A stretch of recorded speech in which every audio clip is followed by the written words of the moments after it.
ইউসুফ সবার আগে সামনের গলি দিয়ে এগিয়ে যাচ্ছে। তার পেছনে রয়েছে হানিফা এবং তার পেছনে মায়া এবং সেই বৃদ্ধ লোকটি। তারা খানিকটা সামনে এগিয়ে গেল। এখানে কোনো প্রকার রক্ষী তারা দেখতে পাচ্ছে না। সম্ভবত এখন সবাই বিশ্রামে আছেন, আর যাদেরকে সে মেরেছেন সম্ভবত তারা মারা গিয়েছে। আর একটু পরেই সবাই টের পেয়ে যাবে যে কয়েদি পালিয়েছে। কারণ হচ্ছে এখানকার রাজা স্নো একটু পরেই বিচার কার্য শুরু করবেন এবং সেল থেকে বেশ কিছু কয়েদিকে বের করে তারা বিচার কার্য করবেন। আর যদি আমাদেরকে না দেখতে পায়, এখন পর্যন্ত কেউ আমাদের চেহারা দেখতে পায়নি, আর সেই বৃদ্ধ লোকটাকে সেলের ভিতর বন্দী করে রাখা হয়েছে। তারা যখন টের পাবে তখন নিশ্চয়ই খোঁজ করবে। ইউসুফ খানিকটা এগিয়ে গেলে দেখতে পেল বেশ কিছু রক্ষী তাদের দিকে এগিয়ে আসছে। তারা বেশ খানিক লম্বা এবং মাথায় বড় বড় শিং। নিশ্চয়ই তাদেরকে নিতে আসছে, কারণ একটু পরেই বিচার কার্য শুরু হবে। তারা একটা সাইডে লুকিয়ে পড়ল, বরফের একদম বেষ্টনী ঘেঁষে। সেই দুজন যখন কাছাকাছি আসলো, ইউসুফ সঙ্গে সঙ্গেই তার সাথে থাকা সেই ধাতব বস্তুটি একটার বুকের ভেতরে ঢুকিয়ে দিলেন। সঙ্গে সঙ্গে তারা মাটিতে লুটিয়ে পড়ল এবং সঙ্গে সঙ্গেই গুঁড়ো হয়ে গেল। ইউসুফের হাতে যে জিনিসটা আছে, এই জিনিস দিয়ে এইদেরকে মারার সঙ্গে সঙ্গে তারা গুঁড়ো গুঁড়ো হয়ে যাচ্ছে। জিনিসটা কি, আর ইউসুফের চোখের মধ্যে থেকে তখন কি পাওয়ার বের হলো ইউসুফ কিছুই বুঝতে পারল না। তাহলে কি ইউসুফের এরকম কোনো বিশেষ ক্ষমতা আছে যার মাধ্যমে এদেরকে খুব সহজে প্রতিহত করা যাচ্ছে? আরেকটা যে ছিল, তাকে হানিফা ধরে একটা আছাড় মারার সঙ্গে সে সঙ্গে সঙ্গে সেখানে পড়ে অজ্ঞান হয়ে গেল। তার জ্ঞান সেখানে ফিরল না। হানিফা যাকে মেরেছে সে পড়ে সেখানেই কাত হয়ে পড়ে আছে। তারা যতই সামনে যাবে ততই এরকম রক্ষী দেখতে পাবে, কারণ এই পুরো রাজ্যটাই এরকম রক্ষী এবং নানান ধরনের জিন দিয়ে বেষ্টিত। তারা চাইলেও হয়তো এখান থেকে খুব সহজে বের হতে পারবে না। খানিকটা দূরে দৌড়ে যাওয়ার পরে দেখলো সামনে বরফের একটা নদী বয়ে গিয়েছে এবং তার উপর দিয়ে ঝর্ণা পড়ছে এবং বিশাল বড় একটা গুহার মতো জায়গা। এরা যে এত দ্রুত এরকম জায়গায় পৌঁছে যাবে সে কখনো ভাবতে পারেনি। ইউসুফ, হানিফা এবং তার সঙ্গীরা সবাই সামনের দিকে এগিয়ে গেল। বিশাল এক ঝর্ণা বয়ে চলেছে রাজ্যের একদম মাঝখান দিয়ে এবং সেটা গিয়ে পড়ছে নিচে একটা বরফের নদীতে। সেই বরফের নদীর মধ্যে অনেক ঢেউ। এর মধ্যে যদি লাফ দেওয়া হয় তাহলে তারা নির্ঘাত প্রাণে মারা যাবে, আর এই পানি নিশ্চয়ই প্রচণ্ড পরিমাণ ঠান্ডা। ইউসুফ চিন্তা করতে লাগলো যে সে কীভাবে এখান থেকে বের হবে। সবার কাছেই ছোট ছোট চাকু আছে। ইউসুফ তখন বলল, আমাদের এই বরফের চাকতি ভেদ করেই উপরে উঠতে হবে, তাছাড়া কিছু নেই। কারণ হচ্ছে বরফ বেয়ে না উঠলে আমাদের পেছনে এখনই জিনেরা এসে হামলা করবে। তারপর তারা যখন পেছনে তাকালো, দেখলো তাদের পেছনে ধাওয়া করতে করতে 3 থেকে 4টা রক্ষী তাদের পেছন পেছন এসেছে। এদেরকে যে কোনোভাবেই এখান থেকে যেতে দেওয়া যাবে না। যদি যেতে দিই তাহলে এরা গিয়ে হয়তো সবাইকে অ্যালার্ট করে দিবে।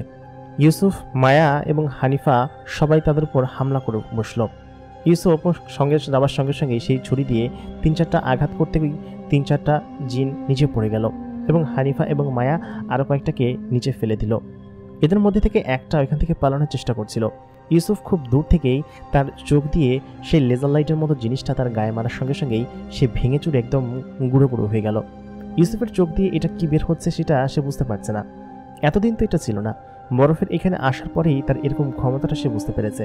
এর আগে ইউসুফ অনেক কিছু বুঝতো, কিন্তু এরকম জিনিস এটা প্রথমবারের মতো দেখছে। ইউসুফ সঙ্গে সঙ্গে উপরে উঠে গেল। তার মানে কি সে এবার খুব কাছাকাছি আছে বলেই তার মধ্যে এই ক্ষমতাটা চলে এসেছে, নাকি অন্য কিছু? সবার হাতে থাকা সেই ছোট ছোট চাকু দিয়ে তারা বরফের গায়ে জোরে আঘাত করে ওপরের দিকে উঠতে লাগলো। যদিও বিষয়টা খুবই কষ্টকর, তবে কিছু করার নেই। আর এই জায়গা দিয়ে উড়ে যাওয়াও সম্ভব নয়, কারণ হচ্ছে উড়ে যেতে গেলেই যে কোনো জিনের নজরে চলে আসবে এবং তারা দেখে ফেললেই সর্বনাশ হয়ে যাবে। আর যেহেতু তারা জিনেদের দেশে আছে, সেহেতু এখানে অদৃশ্য হলেও কোনো কিছু সম্ভব নয়, কারণ তারা দেখে ফেলবে। বৃদ্ধ সেই লোকটাকে হানিফা তার কাঁধে ঝুলিয়ে নিল, কারণ তিনি এই পাহাড় বেয়ে উপরে উঠতে পারবেন না। তাদেরকে যদি পাঠিয়ে দিতাম তাহলেই হয়তো ভালো হতো, কিন্তু এখানে এসে তারা ফেঁসে গিয়েছে। তারপর সেই চাকুর মাধ্যমে বরফের পাহাড় আস্তে আস্তে বেয়ে বেয়ে উপরে উঠতে লাগলো। তারা যেভাবেই হোক তাদেরকে এবার কাছাকাছি পৌঁছাতে হবে, কারণ তাদের প্রাণ এখন খুবই বিপদের মধ্যে আছে। যে কোনোভাবে যদি খবর রাজার কাছে পৌঁছে যায় এবং এইটা নেওয়ার জন্য আমরা এখানে এসেছি সেটা জেনে যায়, তাহলে অনেক বড় বিপদ হয়ে যাবে। ওই লোকটার কাছে শোনা গেল যে এর আগেও অসংখ্য জিনেরা নাকি এখানে এবার সন্ধানে এসেছে, কারণ তারা বুঝতে পেরেছিল যে এখানে এই ক্ষমতাশালী শক্তিশালী জিনিসটা আছে। যুগে যুগে অনেক রাজা এখানে এসেছে এই জিনিসটাকে নেওয়ার জন্য, কিন্তু এরা এমনভাবে এই এলাকায় ছড়িয়ে ছিটিয়ে আছে যে এদের কাছ থেকে এই জিনিসগুলো নেওয়া কোনোভাবেই সম্ভব নয়। তারা ওপরের দিকে উঠে যেতে লাগলো। ক্যান্টিলিয়ার ডার্ক ওয়ার্ল্ডে এক ধরনের অন্যরকম আনন্দর ফেস্ট লেগে আছে। সবাই খুব আনন্দ উল্লাসে মেতে আছে। কিছুক্ষণ বাদেই সবাই চলে যাবে, আর আজকেই সমস্ত সেনাদের সামনে অনেক বছর পর ক্যান্টিলিয়া সম্মুখীন হবে এবং সবাইকে তার চেহারা দেখাবে। এখনকার দর্পি স্টেশন থেকে যতগুলো সেনা তৈরি হয়েছে তারা অধিকাংশই শুধুমাত্র ক্যান্টিলিয়ার কথা শুনেছে, কিন্তু তার সম্পর্কে বিস্তারিত কিছুই জানে না। আর ক্যান্টিলিয়া জনসম্মুখে কথা বলার জন্য সমস্ত জিনেদেরকে ডার্ক ওয়ার্ল্ডে স্বাগত জানিয়েছে এবং তাদেরকে যেন তৈরি করা হয় সেসব বিষয়ে কথা বলা হয়েছে। খানিকক্ষণ বাদে বাহিরে অসংখ্য শোরগোল শোনা গেল, কারণ ডার্ক ওয়ার্ল্ডের সমস্ত কালো শক্তিগুলো এসে ভর করেছে সেখানে এবং জমা হয়েছে। তারা সবাই ক্যান্টিলিয়াকে দেখতে চায়, কারণ হচ্ছে তাদের জন্মের পরে এখন পর্যন্ত তারা ক্যান্টিলিয়াকে দেখেনি। এর মধ্যে অনেক জিন আছে যাদের বয়স অনেক এবং তারা পুরাতন যুদ্ধেও অংশগ্রহণ করেছিল, এবং এমন অনেক জিন আছে যারা কিনা আধিরাজের যুদ্ধেও অংশগ্রহণ করেছিল এবং তারা শুধুমাত্র আন্ডারগ্রাউন্ড কিংডমের রাজার কারণে আন্ডারগ্রাউন্ড স্লিপিং চেম্বারে ঘুমিয়েছিল এবং সেখান থেকে উঠেছে। অসংখ্য বছর পরে তাদের নতুন রাজাকে তারা দেখতে চলেছে। অসংখ্য উৎসুক জনতা পুরো ক্যান্টিলিয়ার ডার্ক ওয়ার্ল্ডে, ব্রাজিলের অর্ধেকটা জুড়ে, যেখানে কিনা কালো শক্তি দিয়ে তার রাজ্যটা তৈরি করা। যতদূর চোখ যাবে শুধুমাত্র ক্যান্টিলিয়ার রাজ্য, যেটার নাম কিনা ডার্ক ওয়ার্ল্ড। এবং এই ডার্ক ওয়ার্ল্ডে কোটি কোটি জিন সবাই এসে সমবেত হয়েছে শুধুমাত্র তাদের মহারাজকে এক নজর দেখার জন্য। তাদের মহারাজ যা বলবেন সেটাই শুনবেন।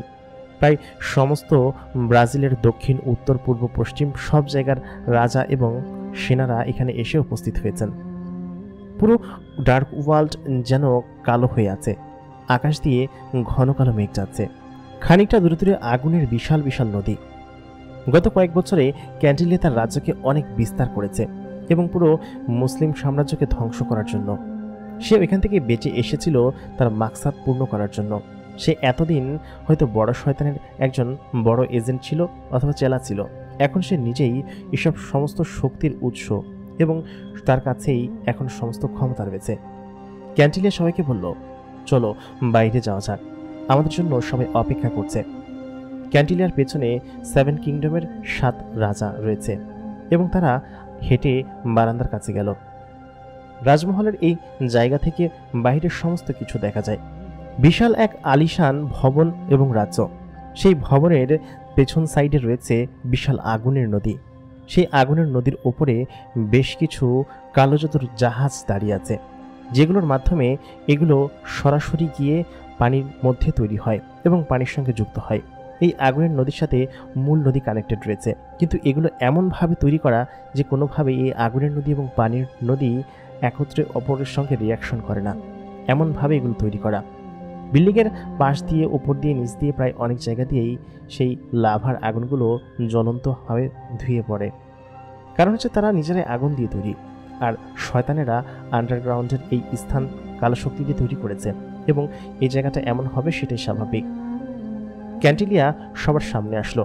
তার মাথায় বিরাট লম্বা আকারের একটা মুকুট, প্রায় 8 থেকে 9 ফুট লম্বা একটা জিন, যে কিনা এই পুরো বিশ্বের কালো জাদুর সম্রাট এবং শুধুমাত্র সেই এই বিশ্বকে শাসন করতে পারবে এখন।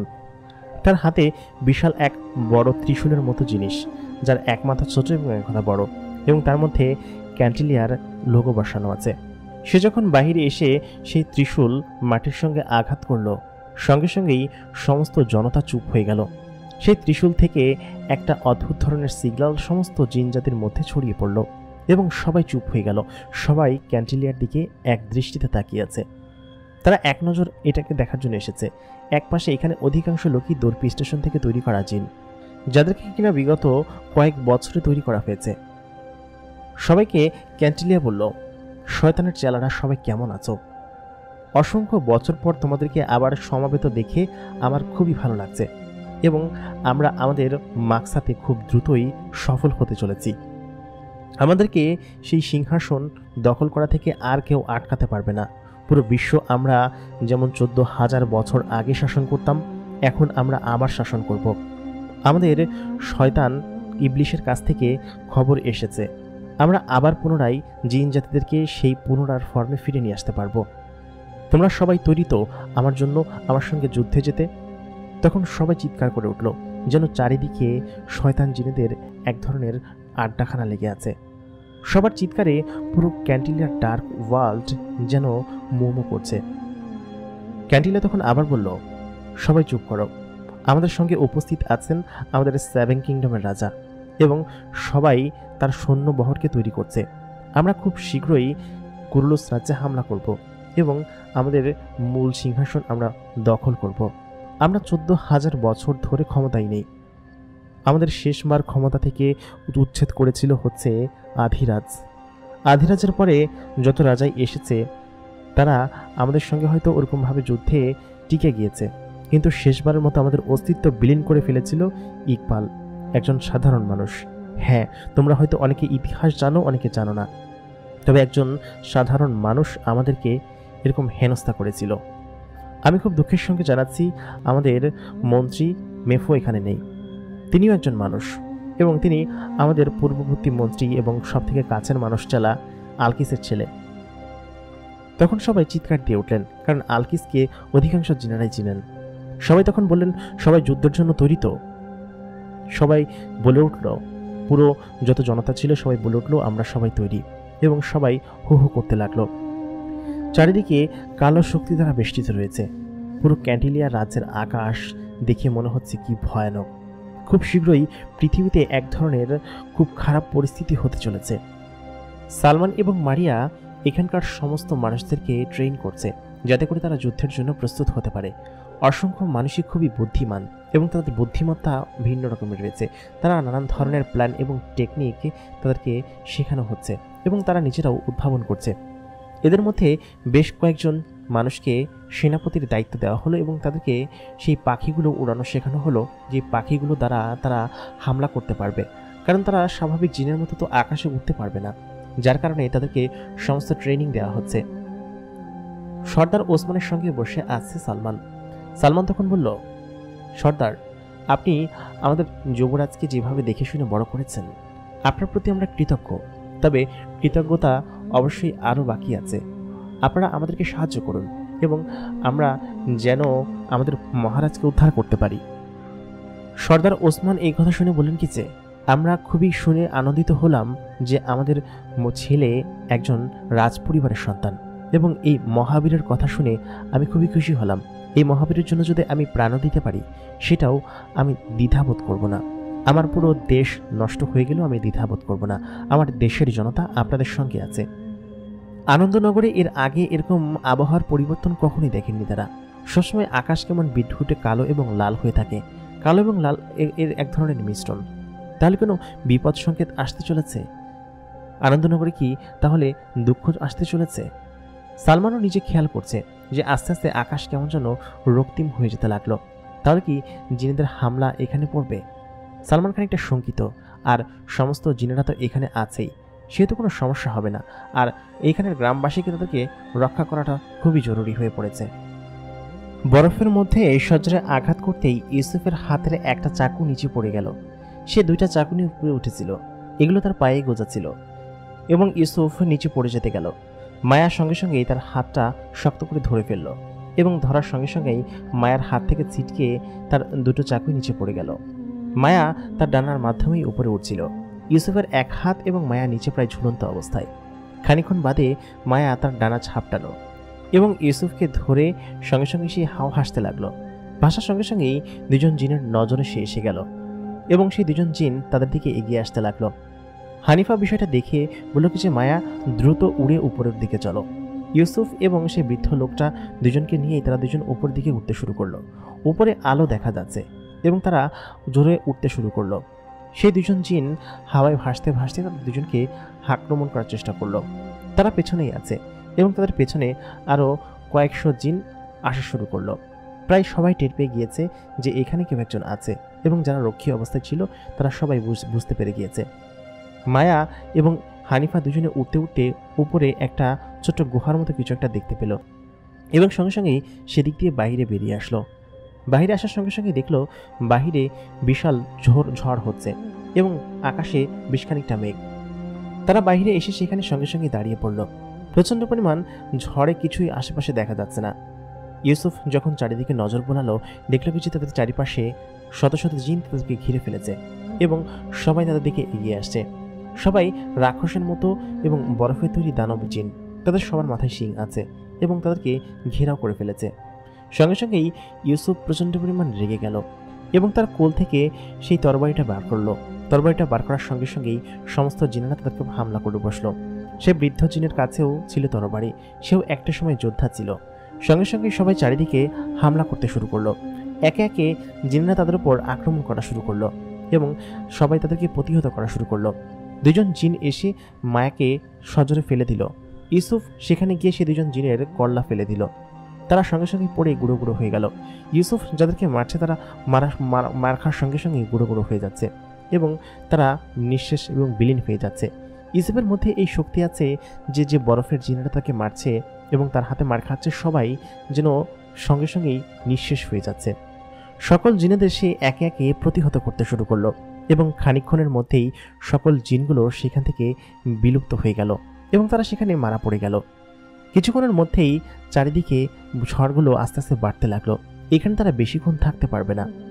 জোরে জোরে বিদ্যুৎ চমকাচ্ছে এবং আশেপাশে তাকিয়ে দেখলো তারা একদম সর্বোচ্চ পাহাড়ের চূড়ায় চলে এসেছে এবং সেখান থেকে এই কিংডমটা খুব ভালোভাবেই দেখা যাচ্ছে।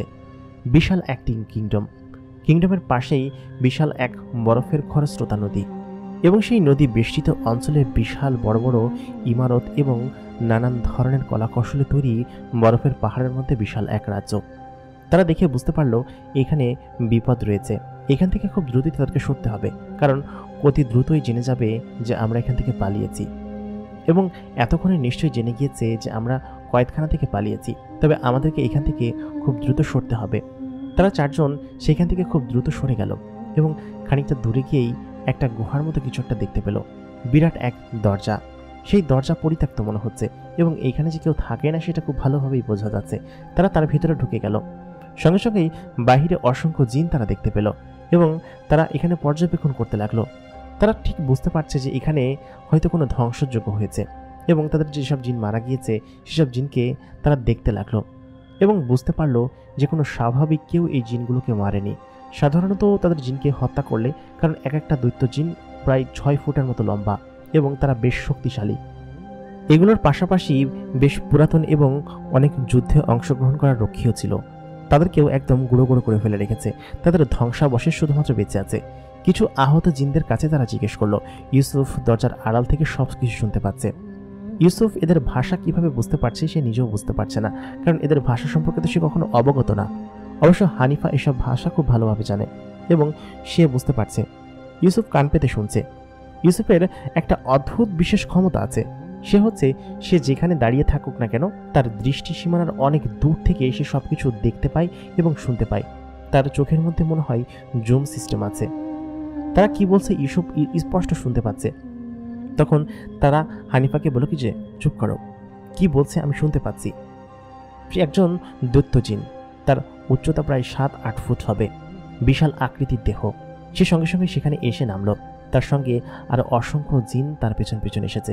চারিদিকে ধ্বংসযজ্ঞ দেখে তারা তো রীতিমতো অবাক। এরকম কে হত্যা করেছে, এরকম দুঃসাহসকার, এগুলো সে বলাবলি করছে। সেখানের একজন আহত জিন ও হঠাৎ করে উঠে বলল কি যে সেনাপতি এদিকে আসুন। তাকে উঠে তোলা হলো। তাহলে বোঝা গেল যে জিনটা এখানে এসেছে তিনি হচ্ছে এই রাজ্যের সেনাপতি এবং তাকে দেখেও তাই মনে হচ্ছে এবং তার শরীরের গঠন দেখে বোঝা যাচ্ছে তার শরীরে বিশাল শক্তি এবং তার সঙ্গে এখানে পারা যাবে না, তাদেরকে এখানে লুকিয়ে থাকতে হবে। তারপর সেই সেনাপতিকে সেই রক্ষী এবং সেনা জিনটা বলল যে এক ধরনের অদ্ভুত দেখতে প্রাণী, তাদের সঙ্গে দুটো জিনও ছিল, একটা মেয়ে জিন আর হচ্ছে একটা পুরুষ জিন। তারা নিশ্চয়ই তৃণভূমির জিনরা, কারণ এরকম জিন এর আগে আমি কখনো দেখিনি। কয়েকদিন আগেই তাদেরকে আটক করা হয়েছে এবং দুজন তৃণভূমির জিন আর দুজনকে আমরা আইডেন্টিফাই করতে পারিনি।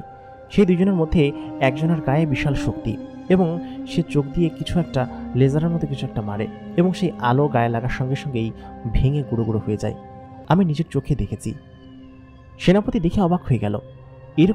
এরকম কাউকে তো আমি কোনোদিন দেখিনি বা কোনোদিন শুনিনি এরকম কারোর কথা। এ কে? সেনাপতি উদ্বিগ্ন হয়ে গেল এবং বলল চারিদিকে খোঁজ লাগাও, এরা নিশ্চয়ই দূরে কোথাও যেতে পারেনি, আশেপাশেই কোথাও আছে। আমি ভবনে যাচ্ছি। মহারাজ স্নোর সাথে কথা বলতে হবে, কারণ হচ্ছে এরকম কিছুর আভাস আমাদেরকে অনেক আগেই দেওয়া হয়েছিল। আমি বুঝতে পারছি না, আমার কাছে এই সম্পূর্ণ তথ্য নেই। তোমরা চারিদিকে খোঁজ লাগাও, আমি দেখে আসছি। আমার স্নোর সঙ্গে কথা বলতে হবে এবং মন্ত্রিসভায় বসতে হবে। তাই বলে তিনি সেখান থেকে উড়ে চলে গেলেন। সাদা ধবধবে একটি ধোঁয়া বড় কক্ষের দিকে প্রবেশ করল। বড় আইসল্যান্ডের ভবন। এই ভবনের মধ্যে থাকে রাজা স্নো। এর আশেপাশে কারো থাকার অনুমতি নেই এবং খুবই সুরক্ষা বেষ্টিত একটি ভবন। সেই ভবনের কাছে আসার সঙ্গে সঙ্গেই একজন দ্বাররক্ষী গেট খুলে দিলেন এবং তাদের ভাষায় বললেন, তোরাক্ত। এটা বলার সঙ্গে সঙ্গে সেনাপতি হাত উঁচু করলেন এবং গেট খুলে দেওয়ার সঙ্গে সঙ্গে সে ভেতরে চলে গেল। সে সোজা উড়ে মেন ভবনের দিকে চলে গেল এবং মেন ভবনের সঙ্গে যাওয়ার সঙ্গে সঙ্গে গেট খুলে দেওয়া হলো। সে হেঁটে ভেতরের দিকে যাচ্ছে। তারপর সে মহারাজের কক্ষের দিকে চলে গেল। মহারাজের কক্ষের কাছে গিয়ে তিনি বললেন, মহারাজ স্নো, আপনি কেমন আছেন? একটা খারাপ খবর আছে। মহারাজ স্নো তখন তার নিজের বাগানের মধ্যে বসেছিলেন। তার কক্ষটা খুবই অদ্ভুত ধরনের তৈরি করা। অন্য কোথাও কোনো গাছ দেখা যাবে না, কিন্তু মহারাজ স্নো যেখানে থাকেন সেখান থেকে বিশাল এক বদ্ধ ভূমি দেখা যায়। সেখানে হলুদ রঙের এক ধরনের পাতা গাছ রয়েছে এবং সেই গাছের ফুলগুলো একদম ধবধবে সাদা, মনে হয় বরফ দিয়ে তৈরি। সে সেই গাছগুলো দেখছে। মহারাজ স্নো সামনের দিকে ঘুরলেন। বিশাল আকৃতির এক দানব, প্রায় 12 ফুটের কাছাকাছি লম্বা হবেন, তার থেকে কমও হতে পারেন। তার মুখে বেশ বড় বড় দুটো দাড়ি রয়েছে। মনে হচ্ছে সেই বরফগুলো নিচে খসে পড়বে এরকম অবস্থা, এবং বরফ খসে পড়ার মতো দাড়ি ঝুলে রয়েছে। সেগুলো নড়াচড়া করছে।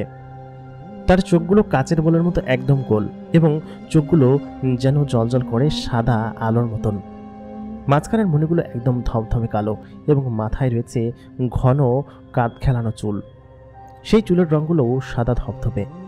সে বললেন, কি খবর, বলো কি রয়েছে? সঙ্গে সঙ্গে সেনাপতি বললেন, একটা খারাপ খবর আছে। 3-4 দিন আগে আমরা আমাদের সীমান্ত থেকে 4 জন কয়েদিকে বন্দী করেছিলাম। আমাদের ওইখানকার যেসব রক্ষী আছে তারা যখন তাকে বন্দী করে এনেছিল, তারা তাদের বিষয়ে খোঁজ করেনি এবং আমাদের সেলেই বন্দী ছিল। আজকে তাদের বিচার কার্য হওয়ার কথা ছিল। তাদেরকে বন্দী করা হয়েছিল ওমকে মারার উদ্দেশ্যে, কারণ ওমকে কারা যেন হত্যা করেছে। সেই সন্দেহে তাদেরকে ধরে আনা হয়েছিল, কিন্তু তারা আমাদের কয়েদখানা থেকে বেরিয়ে গিয়েছে। সঙ্গে সঙ্গেই স্নো বললেন, আমাদের কয়েদখানা থেকে বের হয়ে যায় এরকম জিন কি আমাদের স্নোল্যান্ডে আছে? আমার তো মনে হয় না, কারণ আমাদের হচ্ছে সব থেকে সিকিউরিটিপূর্ণ কয়েদখানা। এখান থেকে বের হওয়ার তো কোনো চান্সই নেই। তারা বের হয়ে কোথায় গিয়েছে?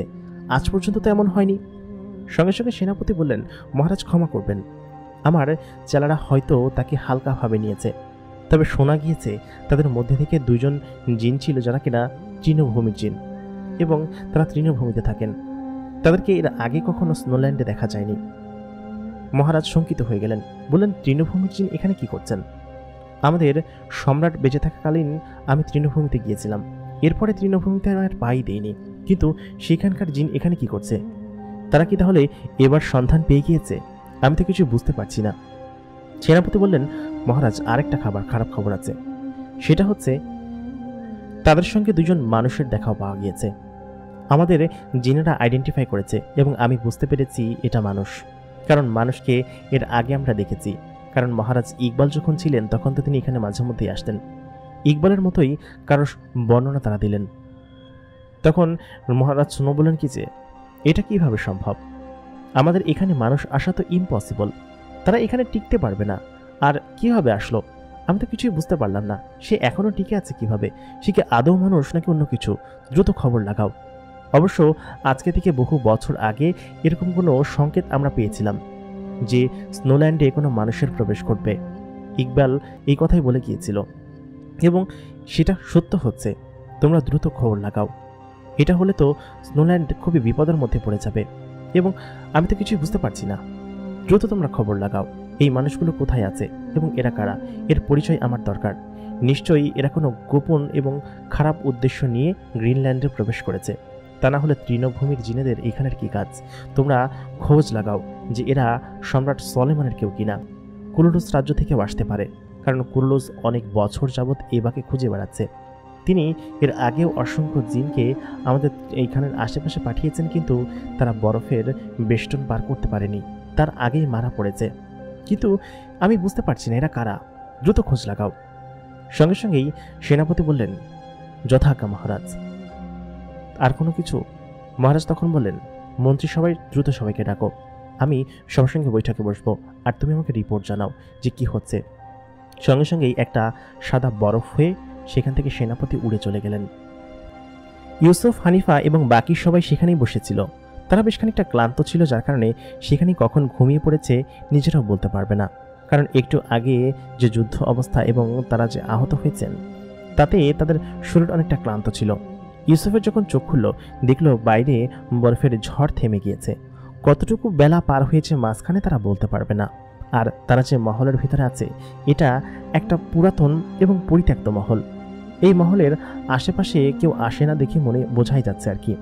মাকড়সার জাল বুনেছে, সেই মাকড়সার জালের উপর বরফ জমে আছে। এখানে যে মাকড়সা থাকতে পারে সেসব বিষয়েও ইউসুফ একটু শঙ্কিত ছিল। ইউসুফ সবাইকে ডেকে তুলল এবং নিজের দিকে যাওয়ার কক্ষ দেখতে পেল।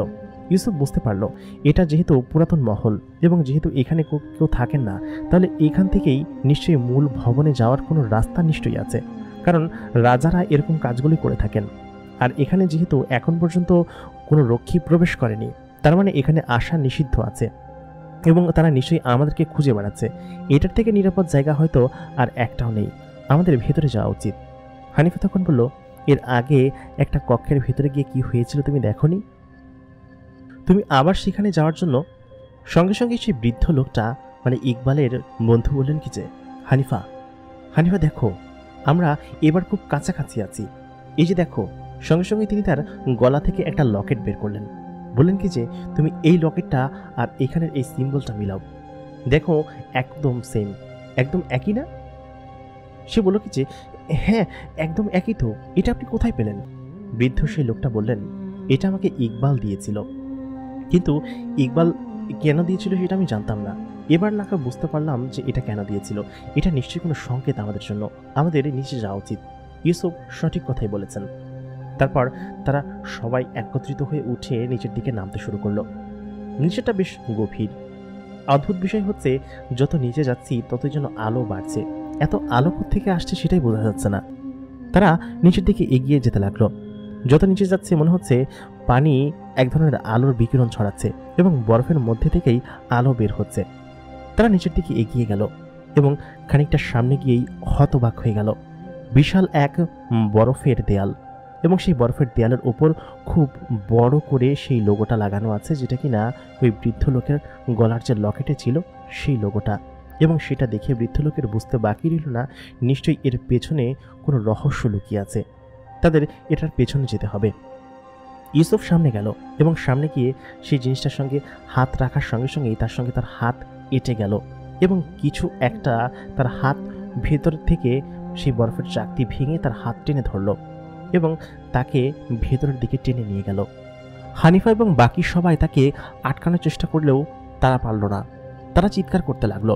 হানিফা এবং মায়া ইউসুফ বলে জোরে চিৎকার দিল, কিন্তু ইউসুফ ততক্ষণে সেই লোকটার সঙ্গে ভেতরে চলে গিয়েছে।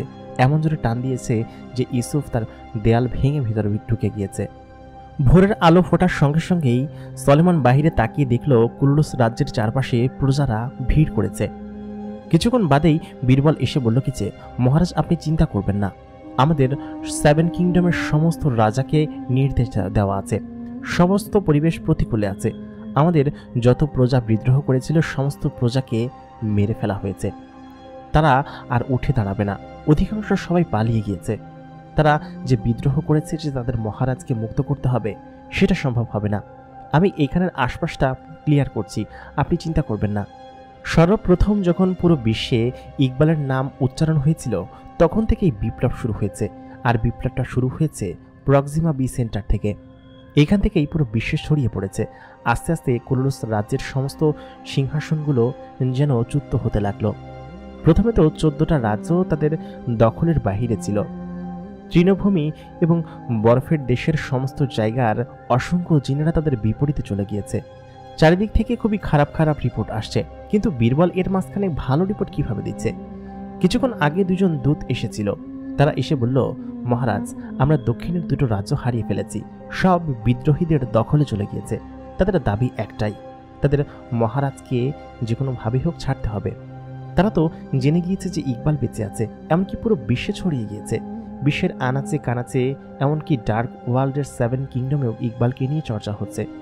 আমার মনে হয় যে কোনোভাবেই ডার্ক ওয়ার্ল্ডের সঙ্গে আপনার হাত মেলানো ঠিক হবে না এই পর্যায়ে। তারা নিশ্চয়ই কোনো ধরনের বেইমানি করবে, আমার এতটুকু মনে হয়। সলেমান তখন বললেন, ঠিক আছে, তোমার কথা আমার মাথায় থাকবে, তুমি এখন যাও। বীরবলকে জিজ্ঞেস করার পরে বলল, কই, সব কিছু তো ঠিক আছে। তাহলে কি বীরবল সঠিক কথাই বলছে? আর ওই জিনেরা? সে ওই জিনেদেরকে বিশ্বাস করলো না। বীরবলকে বলল, আচ্ছা ঠিক আছে, তুমি সমস্ত কিছু অনুকূলে নিয়ে আসো, আর আমি দেখছি কি করা যায়। আর দর্পি স্টেশনের খবর কি? সেখানের সেনারা কি তৈরি? সমস্ত সেনারা তৈরি থাকতে বলো। যে কোনো সময় আমাদের উপর হয়তো হামলা হতে পারে, হয়তো ইউসুফ হামলা করতে পারে, বা হানিফা তার রক্ষী বহর বা জিন নিয়ে হামলা করতে পারে। সেগুলোকে আমাদেরকে প্রতিরোধ করতে হবে। বীরবল তখন বলল, যথাজ্ঞা মহারাজ, আপনি এসব বিষয় নিয়ে চিন্তা করবেন না, আমি এখনই এদেরকে এখান থেকে হাঁটাচ্ছি। আসলেই কুরুলুস রাজ্যের পরিবেশ খুবই খারাপ। বেশ কয়েকদিন ধরে খুনাখুনি এবং নানান ধরনের আন্দোলন লেগেই আছে। চারিদিকেই খুবই খারাপ খবর। এর মাঝখানে মেফো এসে বলল কি যে, মহারাজ, আপনি তো কিছু জানালেন না, আমি আমার সম্রাট ক্যান্টিলের কাছে কি খবর নিয়ে যাব? মেফো তখন এই কথা বলার পর সম্রাট সলেমান জানালেন, আমরা আগে ইকবালের সঙ্গে কথা বলবো। ইকবাল যদি এইবারের মতো আমাদেরকে এবার সন্ধান না দেয়, তাহলে আমরা ওকে হত্যা করব, আর যত বিদ্রোহকারী আছে সবাইকে হত্যা করে আমি দরকার হলে দেশ আবার রিফর্ম করব। সে বললেন কি যে, ঠিক আছে মহারাজ, চলুন আমার সঙ্গে। সলেমান বীরবলকে ডেকে বলল, বীরবল, তুমি চলো আমার সঙ্গে, আর সমস্ত জায়গা অবশ্যই অনুকূলে আছে সেটা আমি বিশ্বাস করি, তোমার উপর আমার ভরসা আছে। সলেমানকে সে নিচে নিয়ে গেল। চারিদিকে সমস্ত রক্ষী তাদের পেছন পেছন যেতে শুরু করলো, কারণ ইকবালের সঙ্গে এবারই শেষ ফয়সালা। সে যদি বলে তাহলে তাকে রাখবে, আর যদি না বলে তাহলে তাকে হত্যা করবে। কারণ হচ্ছে ইকবাল এখন গলার কাটা হয়ে দাঁড়িয়েছে, আর ইকবালের কাছে যত তথ্য ছিল সমস্ত তথ্য তার জানা হয়ে গেছে।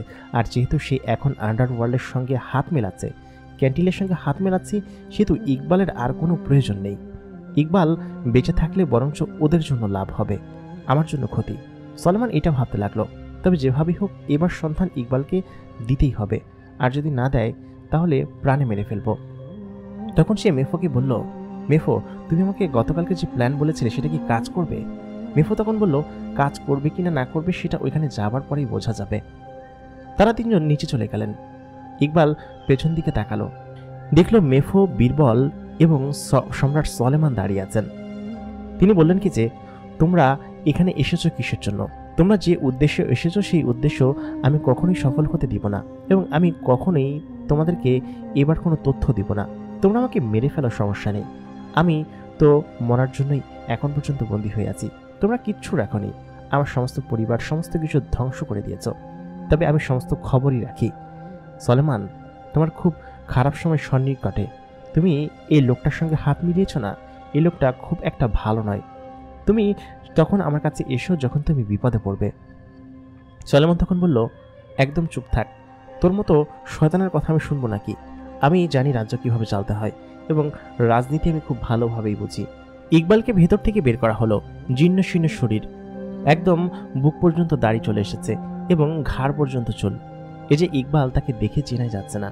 তাকে বের করে সজোরে তার কপালে আঘাত করা হলো। সে মাটিতে লুটিয়ে পড়ল, বলল কি যে, আমার প্রাণ চলে গেলেও আমি বলবো না এবার কোথায়। আর সেটা যদি খারাপ হাতে পড়ে তাহলে কখনোই এই পৃথিবী ভালো থাকবে না। আমি চাইবো না যে পৃথিবী খারাপ থাকুক, কারণ হচ্ছে আমি পৃথিবীর শান্তি চাই। সঙ্গে সঙ্গেই বীরবল তাকে আবার আঘাত করলো। সে মাটিতে লুটিয়ে পড়ল এবং তার কপাল এবং গাল বেয়ে রক্ত পড়তে লাগলো। তখন মেফো বলল কি যে, ওদেরকে নিয়ে আসো। তখন ইউসুফ, হানিফা এবং আরও কয়েকজনকে সেখানে উপস্থিত করা হলো, যারা কিনা ইকবালের খুব কাছের লোক। তাদেরকে দেখে ইকবাল হতবাক হয়ে গেল। ঠিক তার মতো দেখতেই তার সামনে দাঁড়িয়ে আছে কেউ একজন। ইকবাল তখন বলতে লাগলো, না না, এমনটা আপনারা করবেন না, দরকার হলে আমার প্রাণ নিয়ে নিন, আমাকে মেরে ফেলুন, তবু এদেরকে কিছু করবেন না। সঙ্গে সঙ্গেই বীরবল হানিফার গলায় ছুরি চালিয়ে দিল এবং হানিফার মুন্ডু কেটে নিচে পড়ে গেল। ইকবাল প্রচণ্ড পরিমাণ কষ্ট পেল এবং চিৎকার করে উঠল, বলল কি যে, না, হানিফা আমার বন্ধু, ওকে মেরো না। হানিফার মুন্ডুটা এক কোণায় পড়ে গেল এবং সে মাটিতে লুটিয়ে পড়ল। সঙ্গে সঙ্গে ইকবাল বলল কি যে আমাকে মেরে ফেলো, তবুও এমন করো না।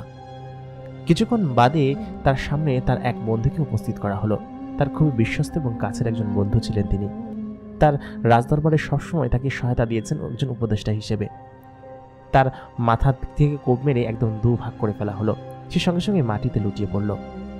সলেমান বলল কি যে এবার বলবি নাকি? ইকবাল তখন বলল কি যে আপনারা এমনটা করবেন না, আমি আমি বলছি, তবে আপনারা যেন এটার খারাপ ব্যবহার করবেন না। আমি সমস্ত কিছু বলছি, এদেরকে ছেড়ে দিন। একথা বলার পর মেফো বলল কি যে বলেছিলাম না। সঙ্গে সঙ্গেই সলেমান বলল কি যে আচ্ছা ঠিক আছে। ইকবাল বলল আমার একটা শর্ত আছে, শর্তটা যদি আপনি মানতে পারেন তাহলে আমি বলবো। তখন সলেমান বলল কি শর্ত? ইকবাল তখন জানালো আমি আপনার সঙ্গে একা কথা বলতে চাই। মেফো বলল কি যে কোনো একা কথা বলা হবে না, যদি কথা বলতে চাও তাহলে সবার সামনে বলো, আর এবার কোথায় বলো, না হলে তোমার ছেলেকে মুন্ডুচ্ছেদ করা হবে, তোমার ছেলেকে মেরে ফেলবো। ইউসুফ তখন বলতে লাগলো বাবা বাবা আমাকে বাঁচাও, আমি আমার জীবনে কোনোদিন তোমাকে দেখিনি, এই প্রথমবারের মতো দেখলাম, আমাকে বাঁচাও। আমার মাকে বন্দি করে রেখেছে ওই পাশে, আমার মাকে ওরা টর্চার করছে, তুমি দয়া করে বাঁচাও বাবা। ইকবালের চোখ দিয়ে পানি পড়ছে। এত বছর পর তার নিজের সন্তানকে সে চোখের সামনে দেখতে পাচ্ছে, অথচ সে তাকে ছুঁতে পারছে না। তার ছেলেকে কি এত সহজে হারিয়ে যেতে দিবে? এবাকে অবশ্যই দিয়ে দেওয়া উচিত, যদি না দেয় তাহলে হয়তো কেউ বাঁচতে পারবে না। ইকবাল ইমোশনালি অনেকখানি ভেঙে পড়ল। সে সঙ্গে সঙ্গেই সলেমানকে আবার বলল আমি আপনার সঙ্গে একা কথা বলতে চাই, দয়া করে আমাকে সময় দিন। তারপর সে সঙ্গে সঙ্গে বলল কি যে মেফো, আমি বলেছি না কোনো একা কথা হবে না, যদি একত্রে কথা বলতে হয় তাহলে এখানে বলো। ইকবাল রেগে গেল, বলল কি যে আমাদের সবাইকে হত্যা করো, তবুও আমি কিচ্ছু বলবো না, আমি সলেমানের সঙ্গে একা কিছুক্ষণ কথা বলতে চাই। সলেমান বলল কি যে ও যদি এত করে বলছে তাহলে ওর সঙ্গে আমার কথা বলা উচিত। মেফো তখন বলল মহারাজ না, আপনি এমনটা করবেন না। ও তখন সলেমান বলল কি যে ও যদি আমাকে একা একা বলে দেয় সেই ভয় পাচ্ছ মেফো? তোমার এটা দিয়ে তো কোনো দরকার নেই, তুমি চেয়েছো বন্ধুত্বের হাত, তাই না? সেহেতু তোমার মাথা না ঘামালেও চলবে। মেফোর মুখ কালো হয়ে গেল। সঙ্গে সঙ্গেই সলেমান বলল কি যে আচ্ছা ঠিক আছে, তুমি চলো, ভেতরে চলো এবং তোমরা বাহিরে দাঁড়াও। সলেমান এবং ইকবাল ভেতরে চলে গেল। ইকবাল তখন বলতে লাগলো সলেমান শোন, আমি তোকে গতকালকে তলব করেছিলাম এবং এর আগেও আসতে বলেছিলাম। তুই যার সঙ্গে দাঁড়িয়ে আছিস এই লোকটা খুব একটা ভালো না। এই লোকের সঙ্গে আমার ওঠা বসা বহু বছর ধরে, এ লোকের রগে রগে আমি চিনি এবং এই লোকটা কেমন সেটা আমি খুব ভালোভাবে জানি। আমার যতটুকু মনে হয় এর সঙ্গে তোর মেশাটা ঠিক হবে না। দয়া করে যদি পৃথিবীকে বাঁচাতে হয়, পুনরায় যদি মুসলিম শাসন কায়েম করতে হয়, তাহলে দয়া করে এই লোকটার সঙ্গ ত্যাগ করতে হবে এবং একে দ্রুত বন্দি করতেই, না হলে কিন্তু নির্ঘাত সকলে মারা যাবে। আর আমি যদি তোকে বলেও দেই তবুও তুই সেটা সংগ্রহ করতে পারবি না, কারণ হচ্ছে সেটা এমন জায়গায় রাখা আছে যে জায়গা থেকে এটা উদ্ধার করা অনেকটা অসম্ভব। সলেমান তখন বলল আগে বলেই তো দেখ কোথায় আছে। আবার ইকবাল বলতে লাগলো দেখ ভাই, আমি চাই এই পুরো বিশ্ব যেন মুসলিমদের শাসনে থাকুক, কোনো কালো শক্তি না আসুক। আমি সমস্ত ইতিহাস পড়েছি, মহারাজ আধিরাজ আমাদেরকে রক্ষা করেছিলেন পুরো মুসলিম সাম্রাজ্যকে। 14,000 বছর আগে এই পৃথিবীতে কি পরিমাণ ধ্বংসযোগ্য এবং কত খারাপ পরিস্থিতি ছিল সেসব ইতিহাস আপনি জানেন ভাই। আপনি এমনটা করবেন না দয়া করে, আমি আপনার কাছে অনুরোধ করছি, আপনি এই লোকটাকে বন্দি করুন।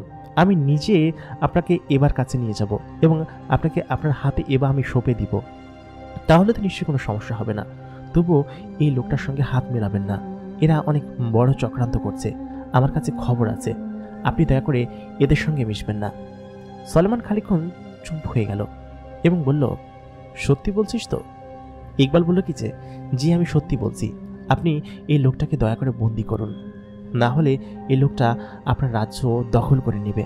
আমি জানি যে এই লোকটা খুব একটা ভালো নয়, এই লোকটা কুপরামর্শ দিয়ে আপনার কাছ থেকে রাজ্য ছিনিয়ে নেবে এবং আপনাকে ধোঁকা দিবে। সঙ্গে সঙ্গে মেফো সেখানে ঢুকে গেল, কারণ মেফো তো বুঝতে পারছে যে এবার সন্ধান যদি ইকবাল শুধুমাত্র ওকে বলে দেয় তাহলে তো ওরা পাবে না খুঁজে সেটাকে।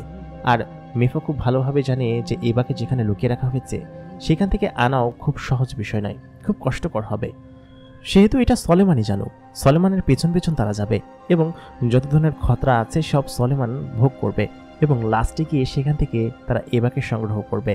আর একবার যদি এবা কোনোভাবে মেফো পেয়ে যায় তাহলে পুরো বিশ্বের সম্রাট সে হয়ে যাবে।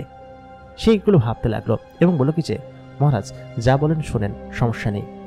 তারপর সে শুনে বেরিয়ে আসলো এবং বলল কি যে, কি বলছে? সম্রাট সলেমান বললেন কি যে, আরে তেমন কিছু না, আমাকে ভুজুং ভাজুং বোঝাচ্ছে, তো ও বলবে বলে বলেছে, ওর ছেলেকে ছেড়ে দে। তারপর ইউসুফকে ছেড়ে দেওয়া হলো এবং বলল কি যে, ওকে ভেতরে নিয়ে যাও, ভেতরে নিয়ে আপ্যায়ন করার ব্যবস্থা করো। ইউসুফকে তারা ভেতরে নিয়ে গেল। হানিফার দেহ সেখানে পড়ে আছে এবং কয়েকজন জিন এসে তাকে উঠিয়ে নিয়ে গেল। ইকবাল তখনও কান্না করছে। পৃথিবীতে খুব খারাপ সময় আসতে চলেছে। চারিদিকে কেমন যেন এক ধরনের দুরূহ পরিবেশ। এই পরিবেশের মধ্যে দিয়ে কেমন যেন সব ধোঁয়াশা লাগছে। তাকে আবার বন্দি করা হলো এবং বীরবল, সলেমান এবং মেফো সেখান থেকে উঠে উপরে চলে আসলো। সলেমান বলতে লাগলো, তুমি এটা কিভাবে করলে? আমি তো কিছুই বুঝতে পারলাম না। এত বছরেও আমরা যেটা বের করতে পারিনি, তুমি মাত্র কয়েক ঘন্টার মধ্যে সেটা করে দিতে পারলে। বাহ, খুব চমৎকার, খুব চমৎকার। এজন্যই তো আমাকে এত ভালো লাগে। মানুষটা যে এত বুদ্ধিমান কিভাবে, এরকম বুদ্ধি যে আমাদেরকে কেন দেয়নি? আমাদেরকে দিলে দেখতে পুরো বিশ্বকে নিজের হাতের মুঠোয় রাখতাম। এক ইকবাল আর এক তুমি, দুজনেই প্রচণ্ড পরিমাণ জ্ঞানী।